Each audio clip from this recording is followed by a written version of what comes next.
आपका बहुत बहुत स्वागत है हेगड़े इन्वेस्टमेंट एकेडमी में। मैं धीरज। दोस्तों, आज आपसे शेयर करने वाला हूं कि कैसे आपको एफिशिएंटली टैक्स प्लानिंग करनी चाहिए फॉर द ईयर 2021।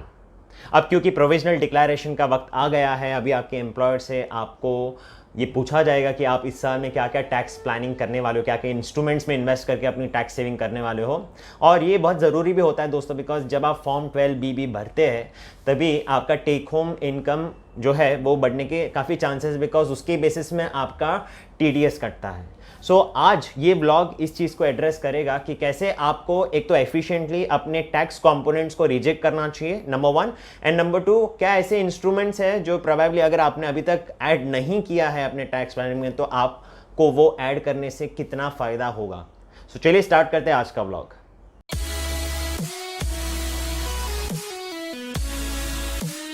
दोस्तों, जैसे कि यहाँ पर आप देख पा रहे हैं, मैंने एक CTC कंसिडर किया है 11,02,876 की। यहाँ पर करंट स्ट्रक्चर जो इस इंडिविजुअल का है उसमें मैंने क्या सजेशन दिया है, क्या चेंजेस मैंने यहाँ पे सजेस्ट किया, वो यहाँ पर मैंने लिखा है। तो चलिए देखते वन बाय वन क्या क्या कंपोनेंट्स है। पहला कंपोनेंट है बेसिक सैलरी, तो 4,04,244 की एज इट इज ही रखनी, यहाँ पर कोई चेंजेस रिकमेंडेड नहीं है।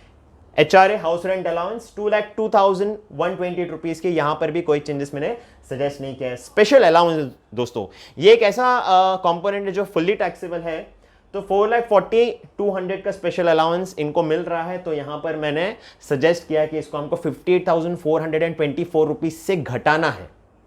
जी हाँ, तो सजेस्टेड रहेगा कंपोनेंट 3,81,776, और ये घटा कर ये जो अमाउंट है 58,424, ये हम स्ट्रेट अवे एडजस्ट करेंगे न्यूज़पेपर अलाउंस में और टेलीफोन रीइंबर्समेंट में एंड NPS कंट्रीब्यूशन में। ये 3 अलाउंस में हमको इसको ऐड करना है जो अभी फिलहाल ये क्लेम नहीं करे, मतलब उनको यहां पर एट प्रेजेंट करंट स्ट्रक्चर में ये कंपोनेंट्स एडेड नहीं है।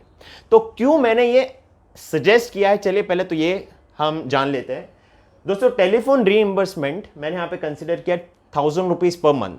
सो मतलब आप ये अगर एक्सपेंस कर रहे हो और अगर ये चीज़ आप अपने एम्प्लॉयर से as an expense reimbursement claim करते हो तो स्ट्रेट अवे वो जो आपका कंपोनेंट रहेगा वो फुल्ली नॉन टैक्सेबल रहेगा।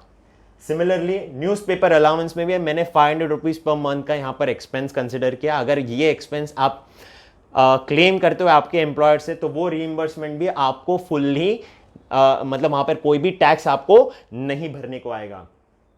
And last but not the least, NPS।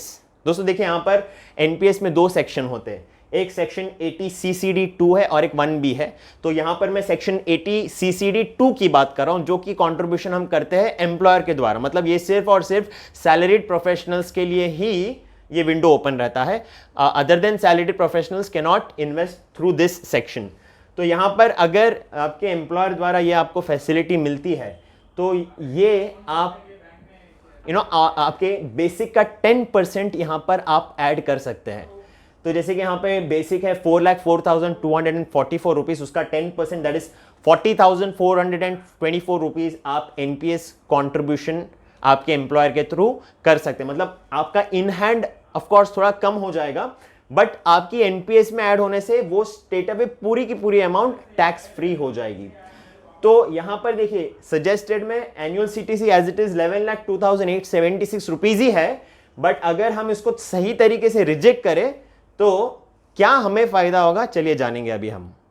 Components को रिजेक्ट करने के बाद second most important part is जो टैक्स सेविंग इन्वेस्टमेंट्स आप करते हैं दोस्तों, ये भी बहुत इंपॉर्टेंट रहता है। सो जैसे कि आप व्हाइट बोर्ड में देख रहे हैं, मैंने यहाँ पर अभी कुछ सजेशंस दिए हैं। सो अगर हम देखें इस इंडिविजुअल का जो करंट स्ट्रक्चर है वो कुछ इस तरीके से है।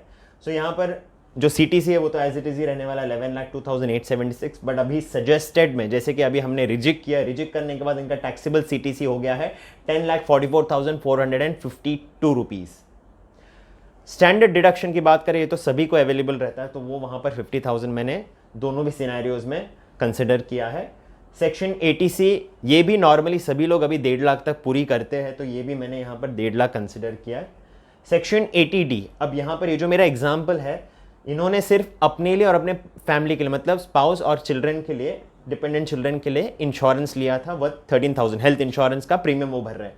अब मैंने सजेशन ये भी दिया है कि उनको अपने मदर को भी हेल्थ इंश्योरेंस में ऐड करना चाहिए, और उनका अगर हम देखें प्रीमियम भरने के बाद यहाँ पर स्ट्रेट अवे हम जो एग्जेम्पशन क्लेम कर सकते हैं वो 13,000 से हो जाता है 25,000।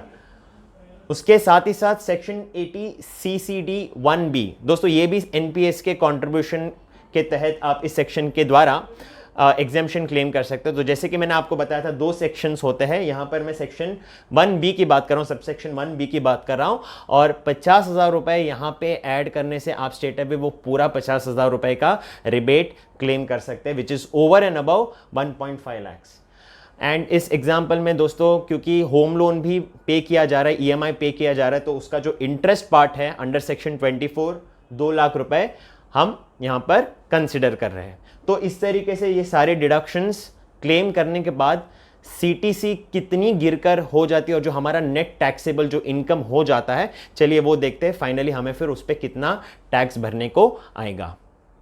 डिडक्शंस क्लेम करने के बाद दोस्तों आपकी टैक्स लायबिलिटी कितनी आती है, चलिए अभी हम देखेंगे। सो CTC से टैक्सेबल CTC से एग्जेम्पशंस निकालने के बाद यहाँ पर अभी करंट में तो हम 4,13,000 ही क्लेम कर सकते हैं, बट अगर हम सही तरीके से इन्वेस्टमेंट्स करें, राइट, जो मैंने अभी रिकमेंड किया था आपको, उसके हिसाब से फिर वो हो जाता है 4,75,000 रुपीज़।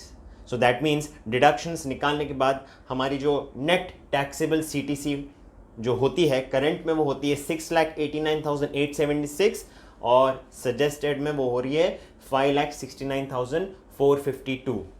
एंड इसमें अगर हम टैक्स कैलकुलेट करें as per the existing tax regime, मैं यहाँ पे न्यू टैक्स रिजिम की बात नहीं कर रहा हूँ बिकॉज हमने डिडक्शंस क्लेम किया है। So as per the existing tax regime if we follow the tax calculation, so current में आएगा जो टैक्स भरने के लिए आएगा वो रहेगा 52,495, और यहाँ पर सजेस्टेड में वो स्टेट अवे 25,000 रुपए से गिरकर हो जाता है 27,446।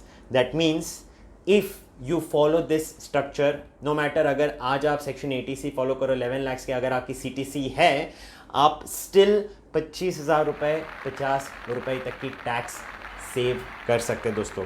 किसी ने एकदम खूब कहा है, a penny saved is a penny earned. So this is nothing but your earnings my friends. Do not delay tax planning. Tax planning को प्लीज बिल्कुल भी निगलेक्ट मत कीजिएगा। अभी से आज से ही आपको अपनी टैक्स प्लानिंग करनी चाहिए, सही इंस्ट्रूमेंट सिलेक्ट करनी चाहिए, अपने कंपोनेंट्स को अपने एम्प्लॉयर से बात करके रिजेक्ट करके लेना चाहिए। Please do not delay on that.